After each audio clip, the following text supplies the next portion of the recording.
Hey guys, what's happening? As promised, an unboxing of Metal Gear Solid 5, the Phantom Pain Collector's Edition. First up, I already took the outside plastic off.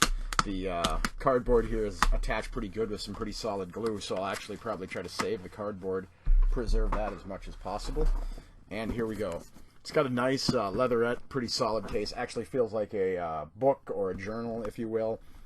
Diamond Dog's logo up front. That feels kind of flimsy. It just feels like regular pressed cardboard. But here we go. Pops open. And we've got a copy of the game, standard. Then the steelbook case.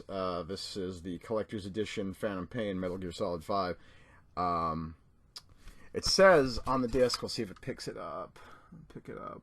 There's a spoiler warning on here. I'm going to see if my camera will autofocus. But anyway, it says spoiler warning on there that it's highly recommended that you finish all of the main missions before viewing this. So that's pretty cool. Then, of course, the big thing that was packed in with this game, I don't know if I'd necessarily call it big. It is not the biggest collector's edition item that I've ever received, but it is Snake's artificial arm from the game. And the cool thing to me is that this is fully articulating. Having a tough time saying that, so I can do that. Give it the horns.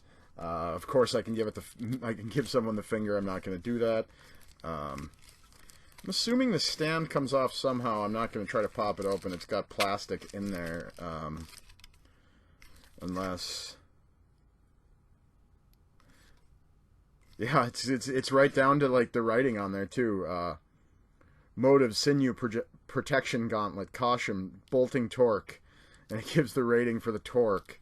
Do not over tighten. Do not use lubricant on these screws. Diamond Dog's R&D of Artificial Limbs Laboratory. It's a pretty cool little hand. Not the most solid piece of collector's edition stuff, I will say that.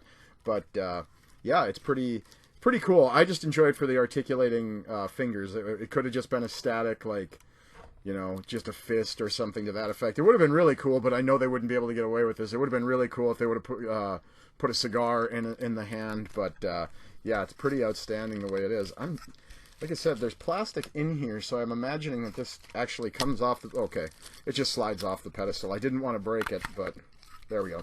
Slides off the pedestal. Hand moves back and forth, rotates around, and there's the pedestal itself.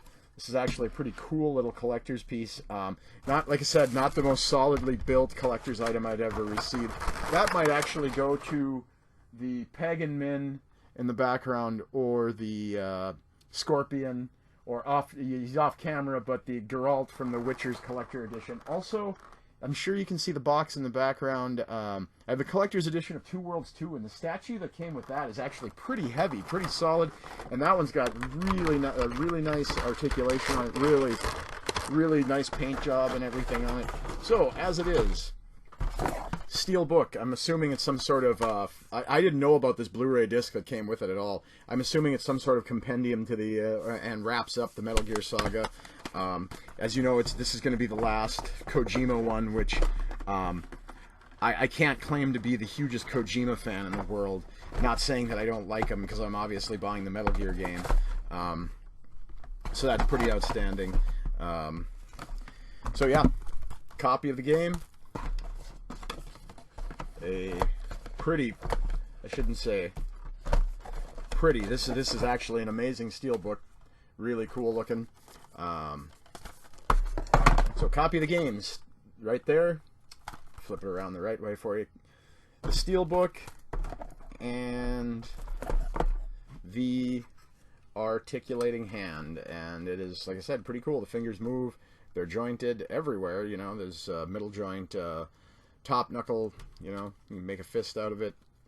Like I said, pretty cool little piece here. Doesn't feel like the most solidly built piece of collector's items that I've gotten for collector's editions in the past, but it is pretty cool. It's going to go right here on my desktop, probably right next to my blue Snowball microphone. And there is the case, which is pretty fancy. And Thanks for watching, guys, and I have a pretty amazing pickup video coming at you this week. My cousin Mike sent me up a box of amazing stuff, so I am looking forward to doing a pickup video on that. There's some really cool stuff in there. That said, we'll see you probably Wednesday or Thursday this week. Thanks for watching, guys, and that was my Metal Gear Solid 5, the Phantom Pain Collector's Edition unboxing, and we'll see you later.